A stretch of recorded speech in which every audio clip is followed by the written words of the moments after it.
Hi guys, welcome back to the I Try to Be Straight podcast with Susie. And Nate. I like how you were mouthing what I was saying just now. Did I mouth it? Yeah. I can't help myself. If you are not watching on video, pop over.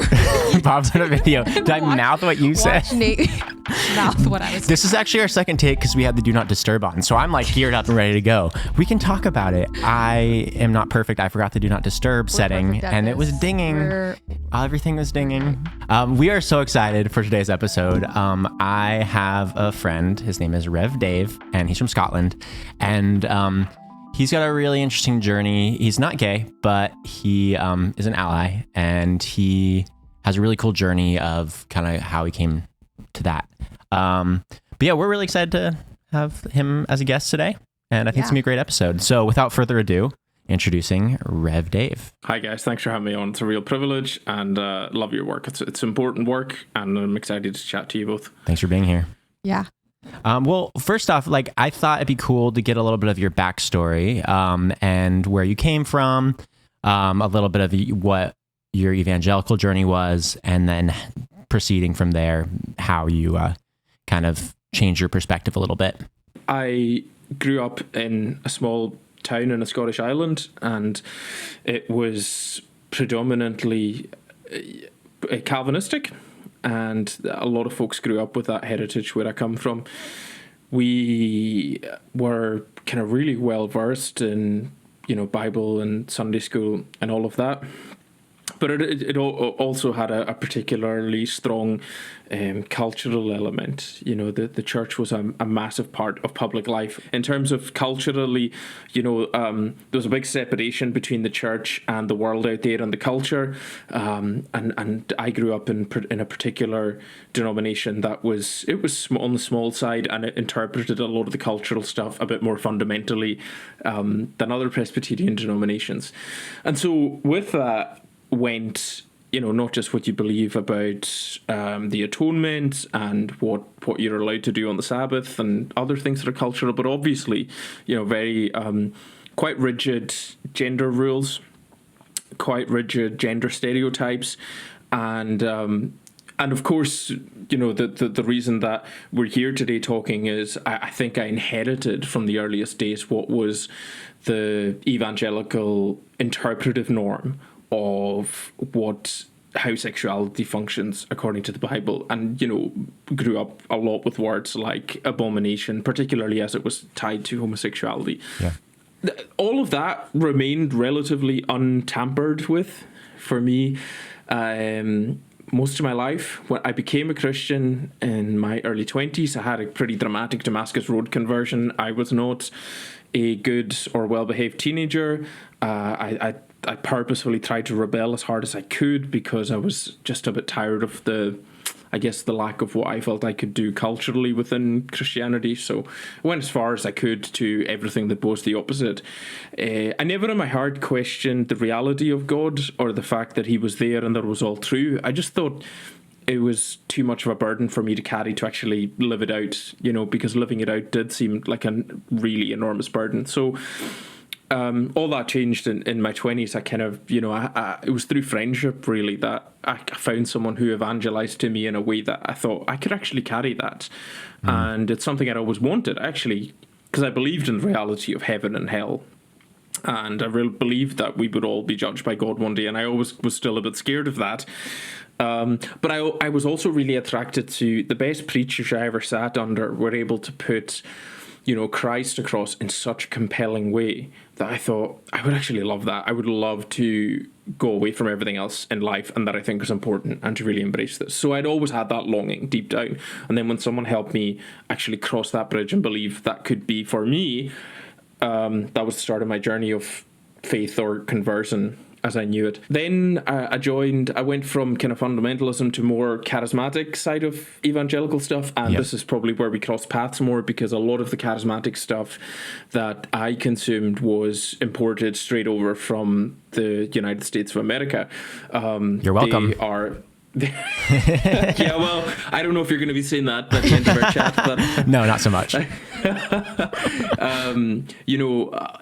lot of the charismatic churches in the UK will look to what the big ones, mega churches, are doing in America in terms of music, their style of worship, even their themes where they're preaching, as if that must be the way we are to walk. So I became really acquainted with what was over the water, Hillsong, Jesus culture, all that became part of my vocabulary, my worship rota. I got involved in worship bands myself. So but part of that as well was still obviously all that overlaps with a very conservative, sexual ethics. So I didn't question any of that either.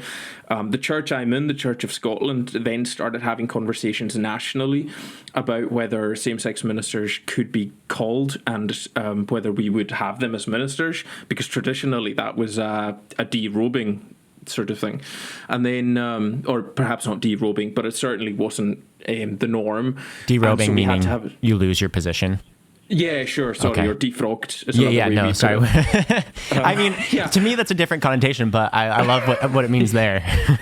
Yeah, that was probably an unfortunate connotation, but so that was a big church-wide debate, and as they were having that debate, I was sort of being educated by my conservative side, and it was lamented because these votes were passing. They were going to start allowing same-sex clergy to be clergy in same-sex marriages to be called, and for that to be the new norm.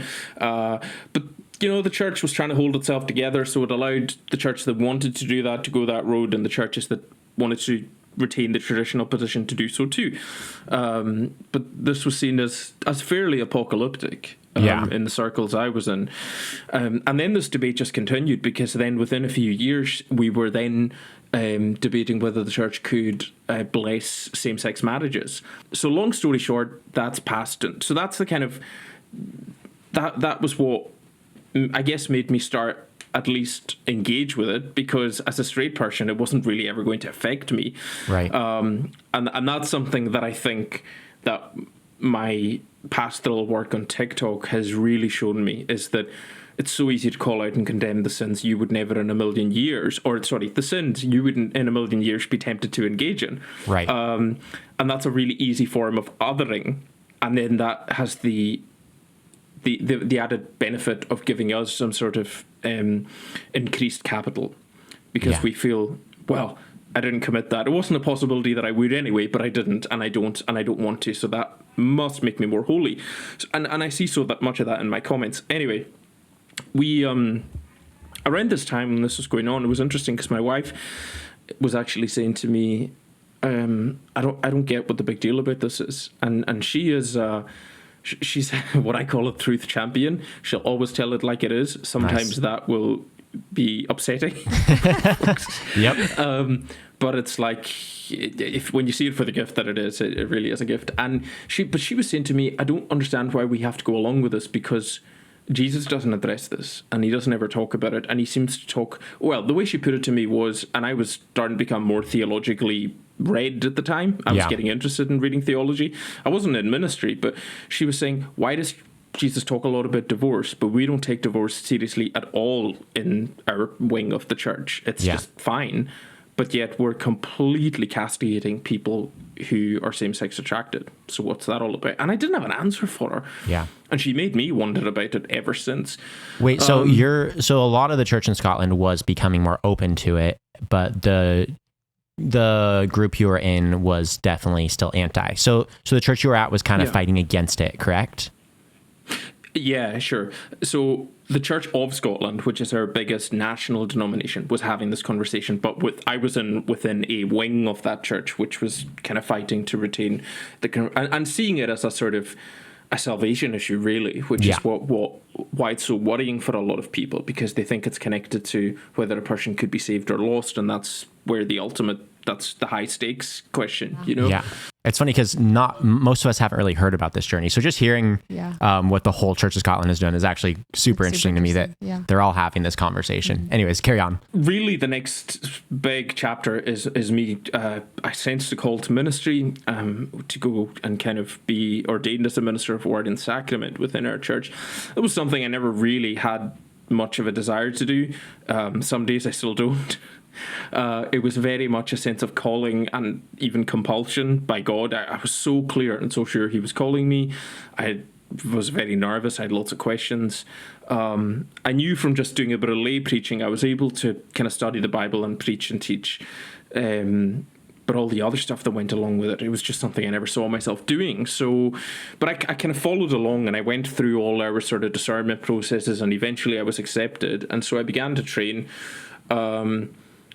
Still, fairly conservative on sexual identity and ethics and so on. But the great thing about the Church of Scotland is it's so broad that inevitably when you go in to train for it, you meet people who are very different to you, and they have very different views to you. And the first thing that impressed upon me was I was meeting folks who completely disagreed with me on lots of different points of theology, on the atonement, on who should receive communion, on sexuality. And this has been a recurring theme for me. I was unable to question the sincerity of their faith or their commitment to God. They loved Jesus just as much as I did. And, they were beginning to... They were exploring what it looked like to follow him, and that was leading them somewhere different from me. But I remember just thinking, I'm going to see these guys in the next whatever, heaven, new heavens and the new earth, because I was thinking we are actually on the same team. And so maybe these issues aren't actually the dividing, they aren't the kind of Berlin Wall that I thought they were. But anyway, I was happy enough to accept that. But it was really the process then, firstly, of kind of studying scripture in more depth. There were some folks who go through ministry training and they're like, you've got to do the academic stuff just to get it out of the way, because it's, the goal is to get to being a minister and to preach every week. And, whereas I didn't see it like that. I love learning. I've got, insatiable curiosity. It sometimes is annoying because it means I just don't sit and settle on something. I'm wanting to find out more. But that's the way I was approaching my biblical studies and, the theological stuff we were having to engage with. And then, of course, if you're reading theology at academic level, you're exposed to lots of different viewpoints. And I was coming through all of that, kind of assessing, synthesizing, and I was still retaining a lot of my core beliefs. And to this day, I'm still fairly Calvinistic in my soteriology, in terms of my view of God's creation and his sovereignty. Like, loads of that has stuck with me all the way through. But some stuff was really starting to shift. And then it was there was two big milestones. One was I did a course in hermeneutics through my divinity studies, and just seeing this has actually been a life changer for me. And I've talked about it so many times, but I genuinely was raised to think that the way I approached the Bible and my tribe approached the Bible was we did it without a lens and without any need to interpret. And we were sort of the interpretation-less people. Everybody else was doing interpretations and they were faulty, but we were just seeing it for what it was. And it was so obvious and so plain. And then at first I didn't want to admit it, that I had a hermeneutic, that I interpreted, and that there were things colouring that interpretation. And then when I admitted that, it was kind of like a repentance. It was kind of like going, okay, my interpretations are not as perfect as they thought. Wow. And then that was difficult, because then I was like, how do I put all this back together without just staying in chaos? Like, because then you get into like postmodernism and Derrida, and what if it's just signs of things all the way down? Right. And you've got to try and sort of land on something solid. But what I found through that is, and what I've found since that, my view of scripture has changed and evolved. But I've still found God kind of as the bedrock, and particularly who he shows himself to be in Jesus Christ as a really solid rock underneath all of that exploration. And that's kind of not really, that not only has that not changed, it's not really made me put my foot wrong. It's helped me navigate a lot of this. I'm like, I still know who Jesus Christ is, and I still know what he's done, and I still feel like I know what he's doing in this world, but I'm learning to understand and apply that better as I'm going through this process.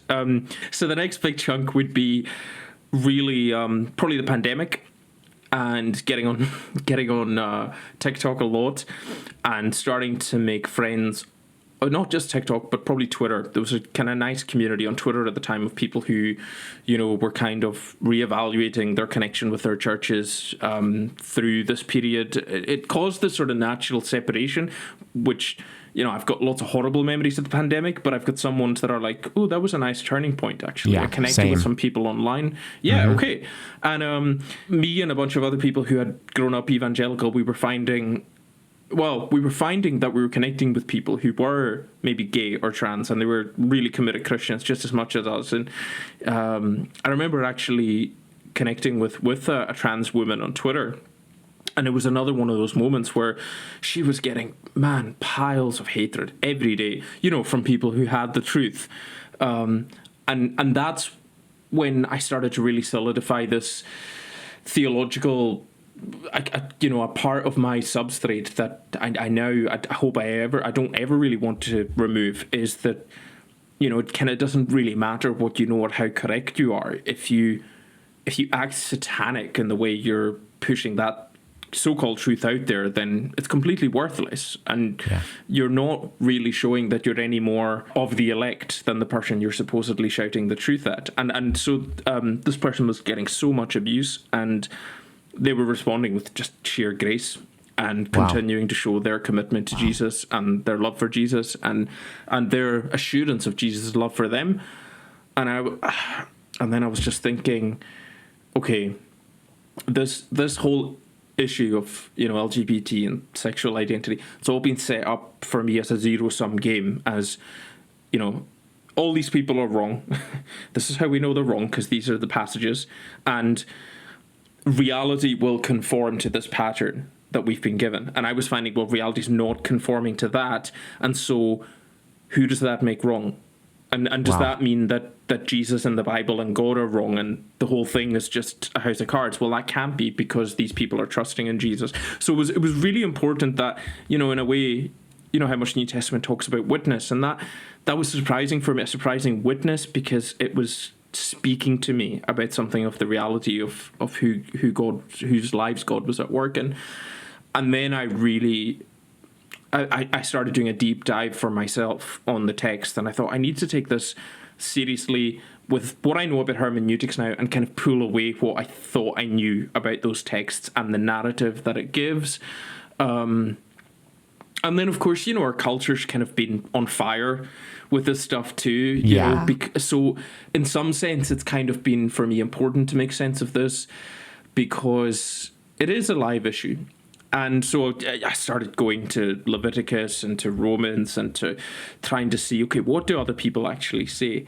And it was from that I arrived where I was, where, in a nutshell, that, the Levitical code stuff was very specific holiness code.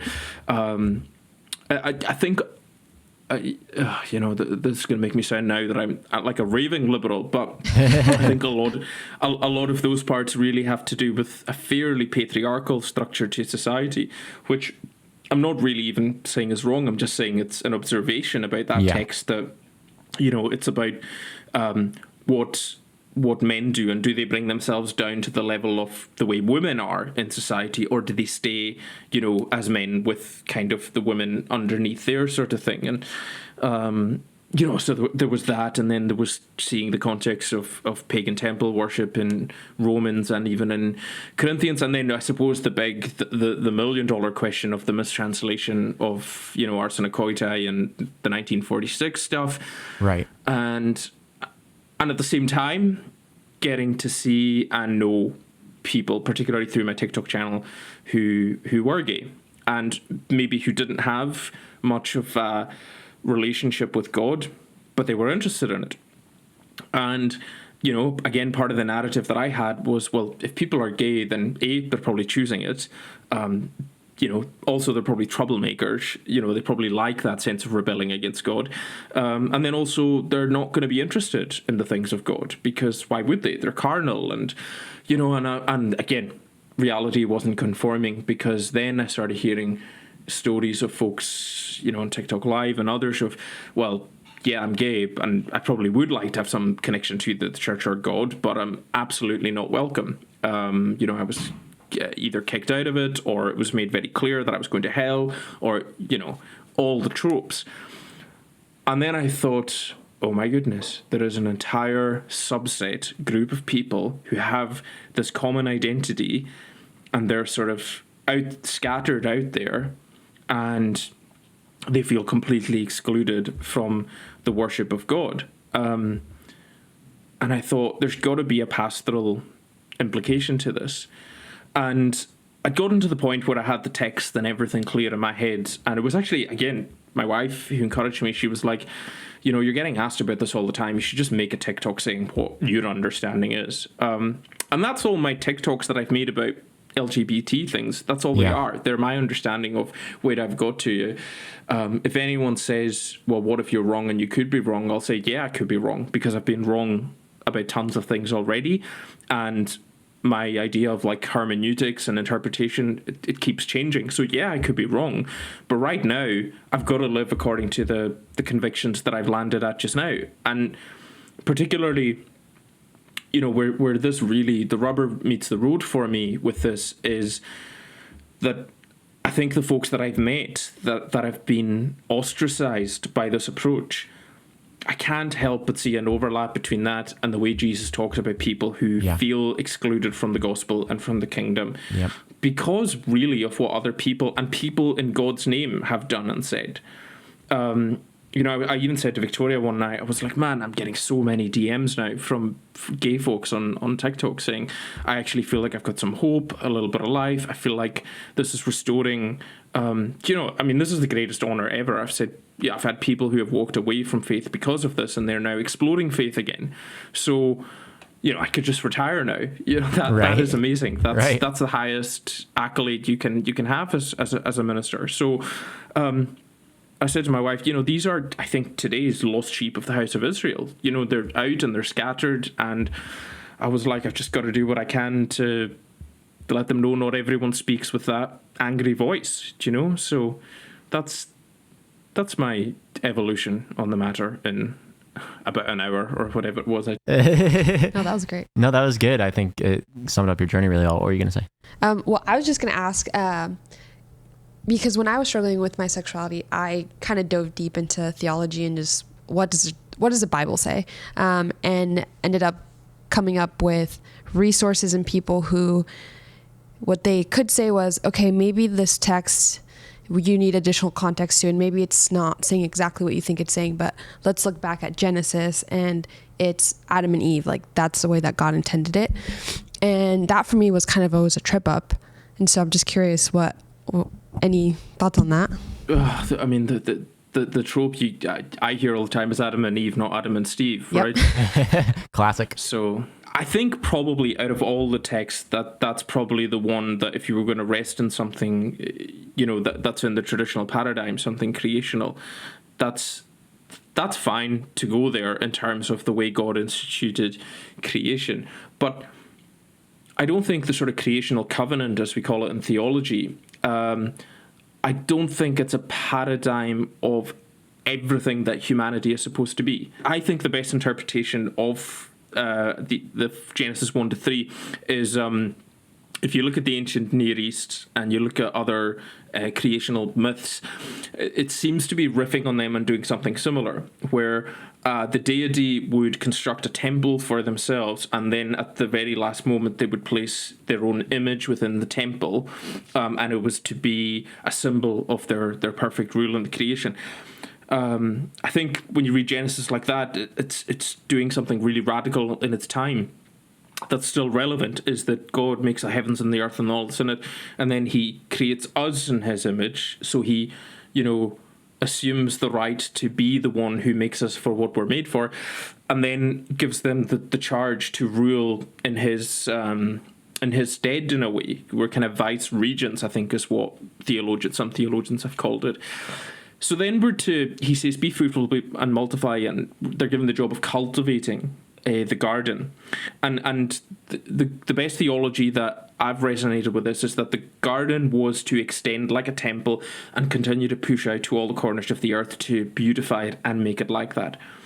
We have no access to any idea of what that would have or should have looked like, because it was interrupted fairly quickly by an interloper into the story that begins to bring pride and downfall.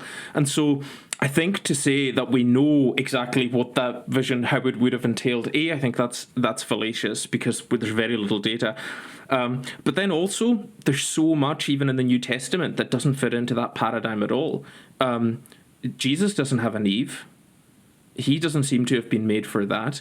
Paul doesn't have an Eve. He seems to be fine with people thinking he has a Steve in terms of some of his closest colleagues who he has, So I'm not saying Paul was gay. Some theologians think he was either gay or asexual, or I don't think there's much data. Who knows? I certainly, when I was in charismatic evangelical culture, man, woman, marriage, kids was sacrosanct. It really was sacred, and it was the goal for which all human life should be oriented, and it was the goal you should have as a youngish evangelical person. And it bypasses the fact that Jesus and Paul weren't married with a family, and Paul doesn't seem that excited about marriage and family at points, and at other points he maybe does. So something I'm also pushing back against is I really hated seeing the way single folks were treated in those spaces. It was like they were second-class citizens. There was no real place for them. They weren't really buying into what we were all about. And so I think that the New Testament community is supposed to be much, much more radical than that. And it is in a sense more expansive, because we're not in the garden anymore, and we're having to try and remake a garden now with God's kingdom here on earth. In terms of the messages that you've gotten from people that are finding hope and possibly having a faith again, what does that dialogue look like with them now that they're walking back into their faith? Because I imagine a lot of them, it's very vulnerable, especially as a queer person, to walk into a church or a space that you might be ostracized from. What advice would you give to those folks? Those are exactly the sentiments that the folks that message and reach out express, is that they really believe in God, and they really want to reconnect with their faith in God, but they find that reasonably enough, there's trauma associated with a church building and probably with church people. And of course, religious trauma is a thing, and it's in its infancy in terms of studying it, but we see the effects everywhere. And so I try to have that sort of, if you like, trauma-informed approach with this. And some folks might say I'm a little bit too trauma-informed, but because I understand that, I would never push someone. And I don't think the answer is them just going to or being in a church and that is going to make everything better. I would love it if that was the case. So I'm trying to think of an example from last week. Someone messaged me and they say that, they have been, I think they said they were bisexual. They've known they were rejected by their church, but the drive and the draw was really strong to go. And so they were going to go and try and go into the building. And they literally just asked me to say, how can I do that? Because I have so much anxiety around it. Wow. I always say to folks to try and find, and some folks have asked for my assistance in doing this around the central belt of Scotland area, to find a church that has a good chance of being affirming. Some churches are, and some churches will not be at all. And then some churches will be in the middle. You kind of wouldn't know unless you spoke to someone from there. Right. They might be conservative in their theology, but they might be genuinely pretty welcoming regardless of where you come from. So there is the whole spectrum. So I think it's always good to do some homework and research. But then, as it is with going to any church, and then I always try and see if there's in any way someone they can meet beforehand to ease those fears, because that kind of human contact can do that. I've got a small network myself where I am, so I've been able to use a little bit of that to try and hook people up geographically to try and get someone to ease their fears. I always just try and keep that open channel of understanding that if they can't do it or it's too much for whatever reason. One of the reasons I'm staying on TikTok beyond the pandemic is that I have an understanding that for some people, going back to church building ever will probably just be too painful. So what do they have? And I do think it is kind of a poor imitation, because we are made for human connection, for that sense of belonging and acceptance you have when you're next to somebody and that you're in the same room as them. And so there's all of that. But in the absence of that, what we do have on YouTube and TikTok is I hope, better than nothing. And so it's been able to have something that feels like a space for those who otherwise can't get into more, traditional spaces. Could you speak to those who are working in ministry? I'm just thinking of a few pastor friends that I have, and they have one set of beliefs about their queer friends and family. However, the church that they're associated with might have an opposing belief. So it's been so comforting for me to know that some friends do have just a more affirming view because they're inviting queer people into their church. However, these friends are now asking me questions like, how do I even welcome them into this space where I know where my employer stands, basically? Could you speak to those people who are kind of stuck somewhere in between of being in ministry, holding maybe a different belief, but caring about the LGBTQ community? Yeah, that's a great question. And it's one I resonate with, because even though I'm in a big, broad denomination, the individual church that I'm in it's got a kind of varying history, and it's got folks in it who are more liberal and folks who are much more traditional. So there's a spectrum even within my own congregation. When I began to explore this, and at the end of the day, whether you like it or not, when you're in ministry, you're in leadership. You have that sort of bestowed on you. Yeah. And sometimes you're not always comfortable with the level or even the style of it that you have within the structure and the system. But you got to do with it. You got to play the hand you're dealt. Yeah. And because though you have that leadership, who's I think is it John Maxwell? This is leadership as influence. Mm-hmm. Yeah. Yep. And you actually do have that almost in any church, pastoral setup, denomination or structure. You as a minister are looked to, and you have a degree of influence. And I think it is about asking God to give you opportunities to use that with tact and with wisdom, because there are ways to try and do that and be like a sledgehammer, and you might completely miss and end up basically landing it on your own ankle because it's such a swing and a miss.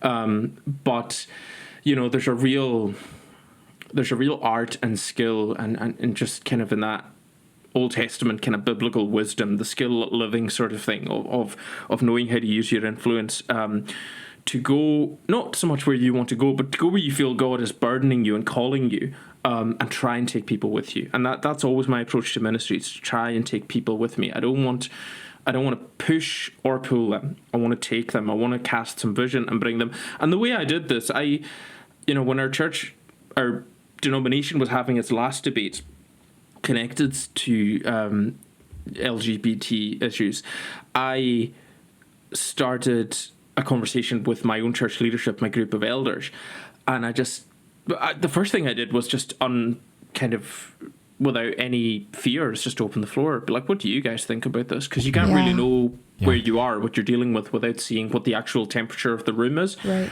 I did a bit of that, and then I told them that I was starting to reflect on things, and I took it back to Jesus, and I said, I am really starting to wrestle with the fact that all our churches say that all are welcome, and all churches love saying all are welcome. Doesn't matter who you are. Doesn't matter where you've been. Jesus is here, and he is welcoming all. And I said, we as a church really have to consider that, because what are we going to do if someone comes through the doors and they're quite clearly, whether they say it or not, but I wanted to post that scenario to the church, like, they're queer, and but they have a desire to be accepted by God. So what does our church look like, and how does it feel, and how are they going to know that? And so that started actually shaping my messages. And I think we can become uncomfortable with how radical Jesus' call to all is. Right. And I think the easy thing to do if you're straight is to go, well, he says you got to take up your cross, and that means you got to stop being gay. Right. Because that's your preferred, because that means then you don't have to give up anything you don't like. if you look at the things, Jesus actually talks about giving up a lot. It's money. Yeah. If we're going to be really specific. And the church likes its money. Well, I don't mind the church liking its money so that it can fix the leaking roof. Yeah. That's fine. But yeah, there's definitely examples of just sacrilege in terms of what we do with it. A lot of what we do could be sold to feed the poor. Yeah, the private jets. Not pointing any fingers at any American leaders, but yeah. Yeah, so I just started having that conversation, but also, without saying to them, I'm going to turn all the tables over, I was saying, I'm kind of really wanting to keep exploring what it means to make sure that this is a place where anybody could genuinely be welcome. And that's got to include LGBTQ folks, because some of them will be spiritually seeking and they have to belong. I said, I don't see anything in the gospel that says that they shouldn't feel like they belong here. We either believe this is for everyone or we don't. What do you say to those in ministry that they say yes and this has to change? Yes, and their behavior of being same-sex attracted has to change. We welcome all, however, pick up your cross, like you were saying. I think Jesus is perfectly capable. I think a lot of that, it's like we don't believe in the Holy Spirit and his ongoing role in the church, in the work of a believer's life. I think a lot of what we do in churches that we say is about honouring God or sanctification or discipleship, often in evangelical spaces, it's about the degree to which we like control. And we like populations that we have a degree of control over. And we're interested in that, and what that often portrays is that even if the Holy Spirit wasn't in the building, we'd still be doing our programs and we'd still be doing all our teachings, and people would still be responding in the same way because they're responding to the perceived threat of social exclusion if they don't. Wow. If you go back through the annals of my church, the Church of Scotland was founded in 1560. And wow. It was set up with a parish system, meaning that geographically every area of Scotland would be covered by a parish. And the church had enormous responsibility for public order, life, schooling, all of those things, poor relief. So the church was just everything back in the day. And if you go through old records of churches, kirk sessions, their elders' meetings, a lot of their meetings and their sort of mini courts were just, hearing and trying cases of sexual misendeavours by people in the parish from week to week. And that was kind of the level that we were involved at. And historically, that might have actually played an important role in kind of social cohesion and stopping, and of course, we're talking before birth control. So maybe that was all part of God's providence. But today, I think so much of it functions in church as a desire for control. And I think that we should allow God. I still have a space because some of the people that have reached out to me have been folks who they are gay. They've always existed in conservative church spaces. They're deeply committed to God, and they cannot countenance the fact that God could be affirming. And they just still have so much shame and also fear that they would really be displeasing God. Now, for me, where that comes in pastorally is you've got to be, that's what I would call what Paul calls the weaker brother, the weaker believer. They have a really tender conscience over this issue. And I think it could be sort of spiritually suicidal for me to push them and go, well, no, you just have to become radically affirming of yourself and everybody else, because it's not where they are. And so everybody's going to be on a different stage of their journey and might not even have the same end point. And there's so much in the New Testament that is left to an issue of conscience. And unless we have something really explicit, which we all thought we did, but, I don't think we do with the words that Paul's using for, porneia, sort of taboo sexual behavior. It's very difficult for us to know exactly what he was meaning. And so where are we then? Well, we're left with the Holy Spirit to help us in interpreting and ultimately to keep us, I think, building on the ethic of love, because there are there are some really horrible heterosexual relationships, and you've seen them and I've seen them and I see them in pastoral ministry, and they are so far from God's ideal. But we don't really call that out very much. As a pastor, where do you see the church heading or the LGBT community heading if we as a church don't begin to extend a hand of, like you said, instead of pushing people and I love the way you said it. What is it? Pastoral suicide or no, spiritual suicide? Is that right? Yeah, well, I think it could be, yeah, for a lot of people. Yeah. So, I mean, in your expertise, where do you see that heading if churches don't begin to maybe not be more affirming, but just more welcoming and leaving things a little bit more open-ended, as you said? Where's that heading as the church? Well, it's a missed opportunity for the church to practice its vocation and calling,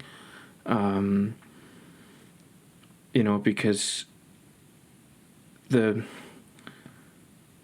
sort of development of mission through the Bible, as you take it as a narrative, keeps expanding outwards. It's the family of Abraham, and then the 12 tribes of Judah, and then the nations of Israel and Judah, and then in Acts 2 to Judea, Samaria, and to the ends of the earth. And that was always the intention when you look at a lot of the prophetic stuff.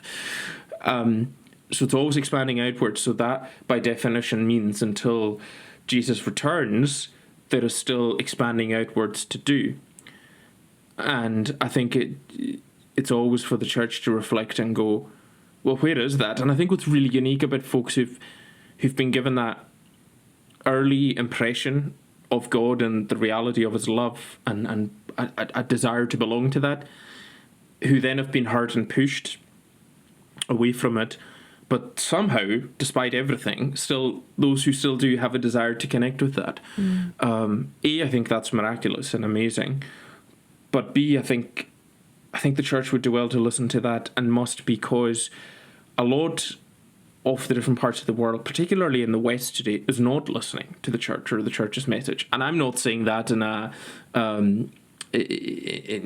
sort of Old Testament oracle sort of woe to them kind of thing. I'm saying that, well, the church, has lost its right to really address many corners, but also it just seems to be where our cultural moment is heading. So why would you not go to where you do have a hearing if you could just actually assume the posture of Jesus and look a lot like him to certain folks? They would love to connect with you and your message. And then also, though, I think there's a more serious point. When you think of Jesus returning and the eschatology kind of it, we all think we know who's going to be on what side on that day, and what team Jesus is going to separate us into and where we're going to be. And I just think it's so striking, the picture that Jesus uses, for his return, that many will say to me on that day, Lord, didn't we cast out demons in your name? And he'll say, depart, I never knew you. Because what? Because it was really practical acts of humane love and compassion that you failed to do. And it was in failing to do those things that you showed that, and this is something that's impressing on me the more I go on in my own journey of faith, is that it's one thing to say you have had, whatever you want to call it, a conversion, a Christian experience, an encounter with Jesus, coming into the kingdom. There's so much language that we can use for it. But then that carries with it this really heavy implication that you've met the person of Jesus of Nazareth, and that's had an eternal impact on your life.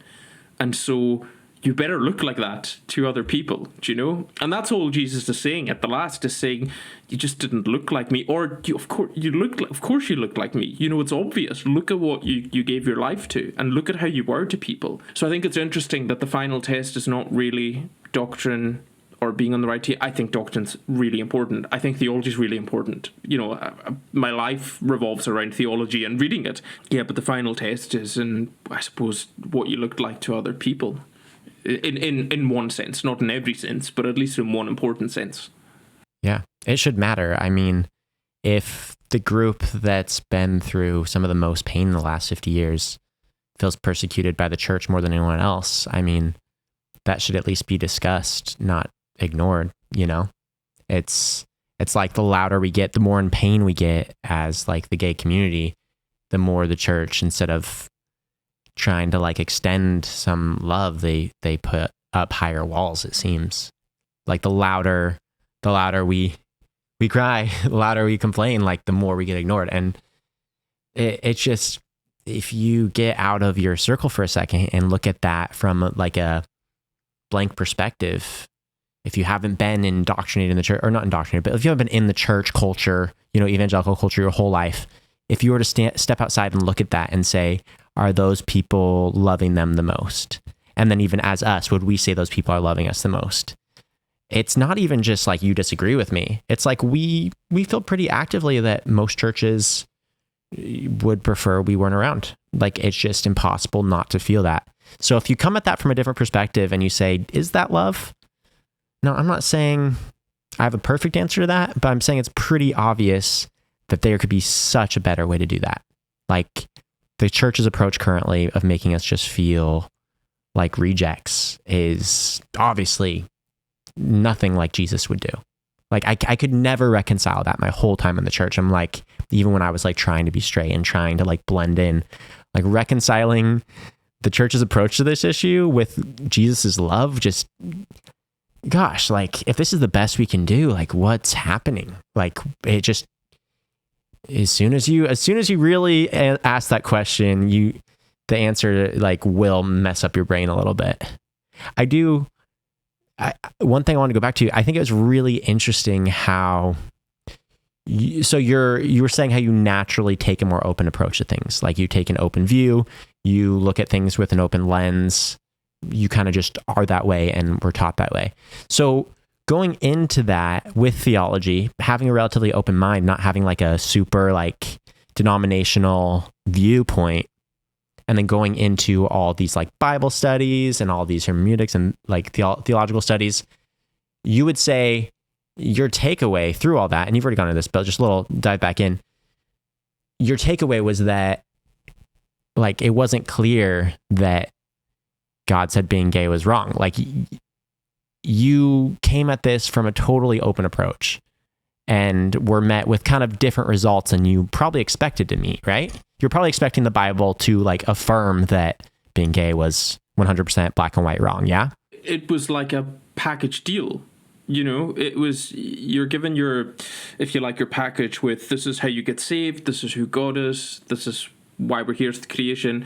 These are all the things that are wrong and abominable to him. These are the things that are great. They happen to align with everything our tribe believes, so you're golden. And one of those things in that package was, you know, the Bible clearly, it says the word homosexuality, so it obviously means homosexuality as you and I understand it. So to have that opened up to and becoming a wee bit more skilled in researching the kind of ancient context of the writings, it was glossed over, you know, in all my experience, how the history of how that word came to be there, you know, and that's not unique to homosexuality, because there's lots of words and concepts in the Bible that, like hell being one, we get hell as a package in evangelicalism, you know, and it's prefabricated with the fire and with the eternalness and with the conscious torment and all of that, and you don't get a sense of that it was quite the process for that picture to be the one that we have. And there's a lot behind it, and there's other views that are equally well supported in the New Testament. So, so I had all of that, and was when I begun to pull it away. So the first big sort of light bulb was, okay, whatever arsenokoitai, the word, the kind of compound word Paul uses, whatever it means, it is highly unlikely, and we're always dealing with highly unlikelies, but it's like anything else that you assess. You go with, after everything you've done with your cognitive faculties, what's most probable. It's highly unlikely that he's talking about what we know as homosexuality today, with everything that we understand about it, with the fact that folks are attracted to who they're attracted to, that it then is something that they can pursue or do pursue to whatever degree as a lifestyle. It is a part of their identity. It seems to be, from everything we can tell, immutable. And we've got horror stories in the church of our experiments in trying to see if it was immutable or not. And it doesn't seem that existed. It seems sex and sexuality, particularly in the New Testament ancient world, functioned quite differently. It seems same-sex interactions functioned quite differently and were much more a product of social class and hierarchy than they were about pure attraction and romantic love. Although, with the caveat that, of course, we can find examples in some Roman writings that there was some romantic love. But again, because really, in terms of Paul's entire theology, it's a gloss, and it's something he goes through quite quickly, and doesn't in any way break it down or systematize exactly what he means by that. In other words, he uses like porneia for sexual immorality, and we've put in, adultery and read all sorts of things. It's, in some sense, yes, we can say humanity keeps having the same vices from one generation to the next. But yeah, the shape of them and the contours of them change, and the severity of them change, and the degradation they pull people into and stuff. And so, then when I was balancing that against, and again, it was really helpful knowing gay people, knowing even gay pastors who I knew, and seeing the sincerity of their love, and then even connecting with gay pastors who were married to their husbands. And again, the sincerity of their love for God and for their spouse. And then also the fact that, marriage doesn't, the scriptures aren't written in a context where a same-sex, long-term, loving, faithful, and monogamous marriage was in any way conceivable. The Bible doesn't address it. Now, that's easy to say. And of course, you can retort to that, well, yes, but it gives us the principles to clearly reject it. But I became less convinced of that, and something that, to me, again, like I said about Jesus at the end of the age, what he'll say, what really, to me, became the litmus test was the fruit. Yeah. Because some of the folks that were screaming about the conservative position were some of the least fruit-bearing people I knew. Angry, embittered, embattled, seeing everything as a war. The culture war is fueled by both sides. Now, I know you can get LGBTQ activists who are pretty shrill and can be unkind in their activism. Fine, but that is not all LGBTQ folks. And your angry conservatives are not all are not represented by the worst of their voices. But then you would see quite a lot of the time a kind of thinly veiled homophobia that was perhaps a bit more respectable, and it wasn't as obvious, but it was kind of there. And I thought that I don't think that does make any sense either with the ethic of Jesus, who goes out of his way and makes an intention of going to people that other people considered perhaps something that we ought to separate from. And I thought, I became convinced. I'm like, this is who Jesus would be going to today. Wow. And I thought, so this is where I need to go. How would you approach that, going to the people who are most likely to be hurt by the church? I think we have a interesting audience, all three of us, where we have people who have struggled with their sexuality and love Jesus, want to be connected with the church and be part of that ministry. However, there is a larger population who have been hurt by the church. They have been told, you are dirty, you are sinful, you don't belong here, change. So I guess I'm asking this question personally, how do you even begin to extend the good news of Jesus and the church to those people who do not want to hear it, who are so hurt, and with a trauma lens, as you have noted? Like, how do you even start those conversations?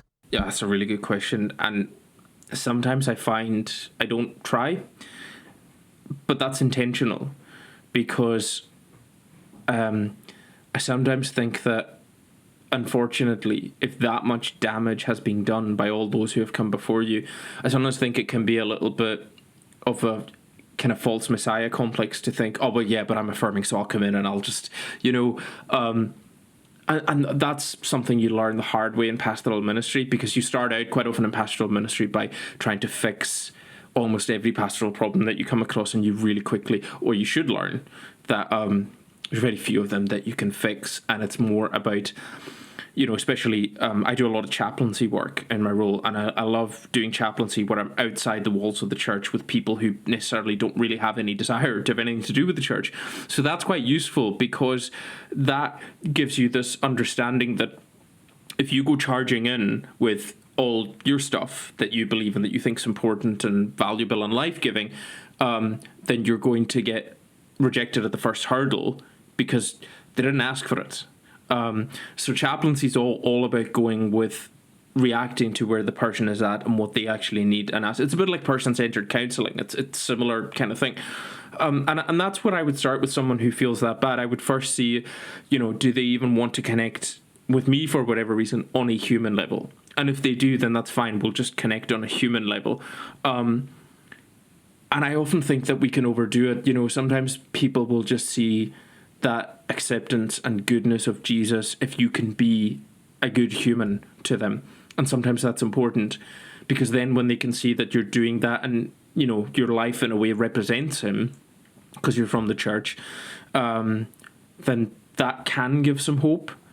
But yeah, I try not to push Jesus, God, or church into spaces where, a mess has been made and they may not be very welcome, because the last thing I want to do is add to anyone's trauma. Absolutely. So standing outside of Pride Festival with signs is probably not a good idea. Yeah, and there is, unfortunately, so often in all different stripes of the church, so much of what we do can become performative, really, rather than have any substance. And whether it's God hates gays or the pride flag, it's possible to be very performative and with both in a way that doesn't have any substance. And that, the last thing the world needs from the church is just any more performance. And I think something unique about our cultural moment is that because the church is in so much decline in the Western world, it's losing social capital and cultural power all the time. And so in some places, that is maybe a bit slower, that process. And, it's almost masked or hidden, the degree to which that's true, but that is true. It's massive.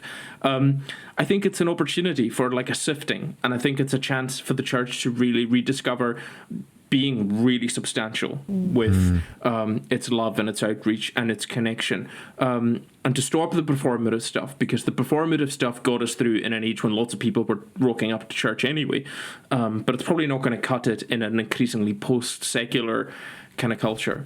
That's so good. Yeah, I think this generation, I think we're getting more and more concerned with the real, and I think less concerned with traditions. And stuff is shifting, and I don't think people are talking about there has, like, in 2020 happened at the same time, right? Like there was a big shift in the way we view church, right? Like I think some people enjoyed staying home with their families on Sundays, especially people that are overworked. Like there has been a bit of a shift in that regard. And also I think at that same time, like openness to LGBT stuff has happened. Like I've talked to a lot of people online that literally started questioning their sexuality in 2020. And that was actually me. Like in 2020, I was straight. In 2021, I was gay. So something happened.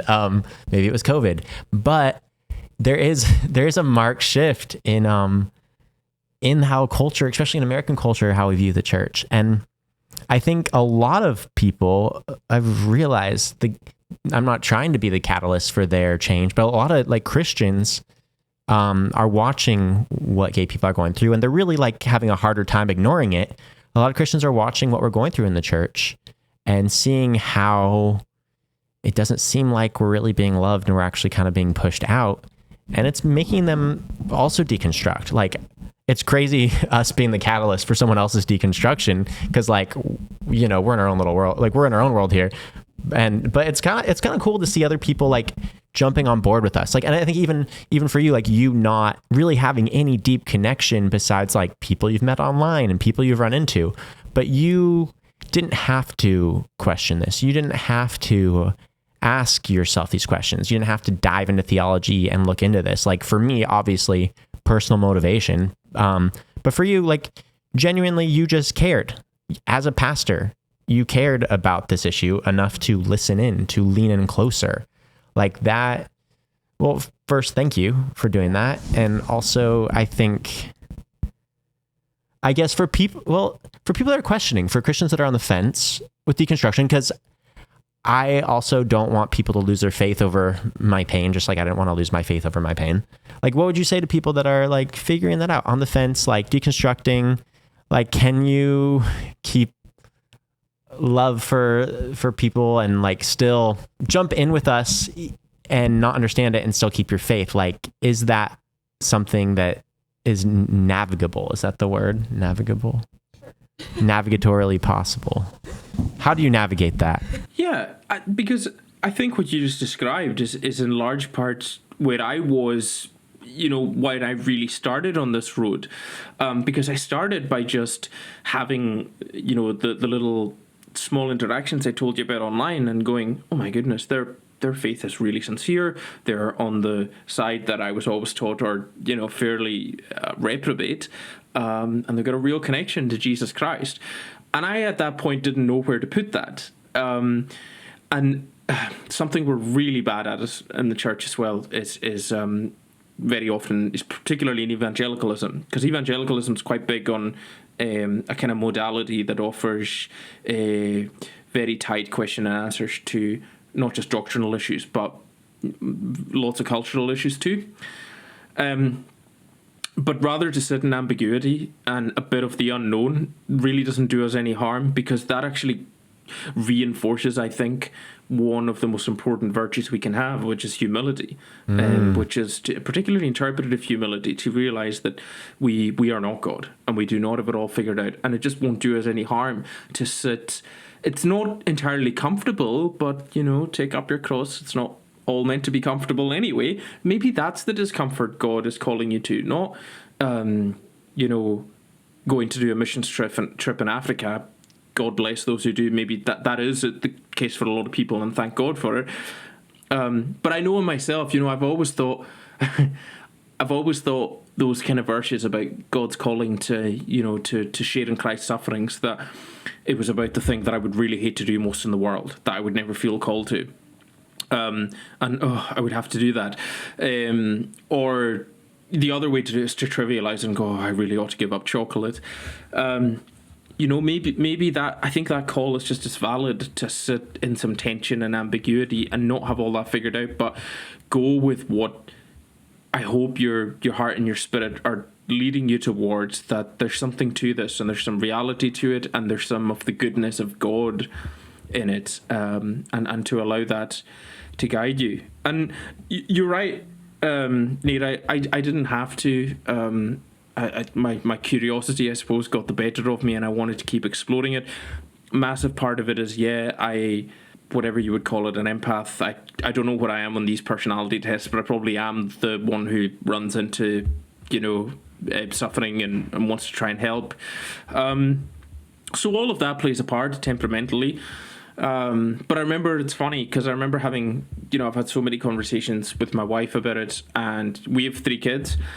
And we had that conversation one day. We were like, well, what would we do if any or all of them, if they said, we're gay? Or there was loads in the news at this time during COVID of, the scandals with trans-affirming care for children and all that stuff. And we were like, let's just get ahead of this. Let's talk about it. Like, how would we deal with that? How would we handle it?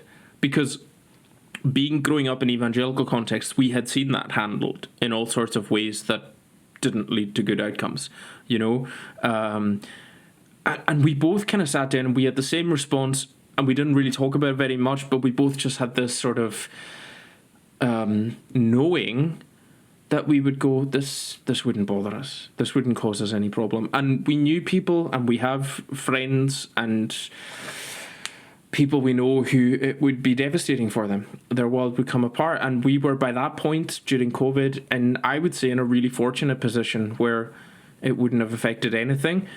And we were excited about that, because we were like, if any of them come to us and say that, literally nothing's going to change. They're going to know all the same love and affirmation that they did the day before that. And because we just thought, we just don't want our kids to be another statistic, and broken and in counselling because of us. And then you're kind of like, just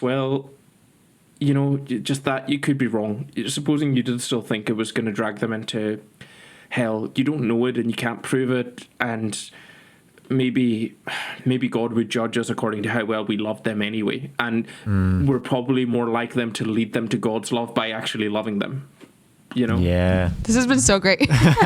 Yeah. Well, do you have any other questions, Susie? No. David, do you have anything to leave us with? Yeah, like maybe a word of encouragement to gay Christians that are struggling. Yeah.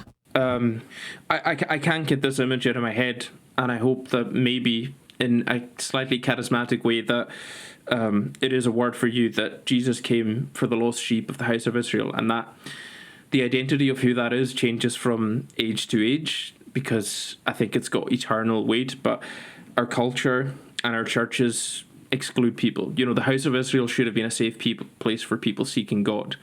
And for lots of people that Jesus came and interacted with, it was not. And I think that you find yourselves there. I'm sorry that so many folks have misrepresented God and his love, and particularly Jesus, to you.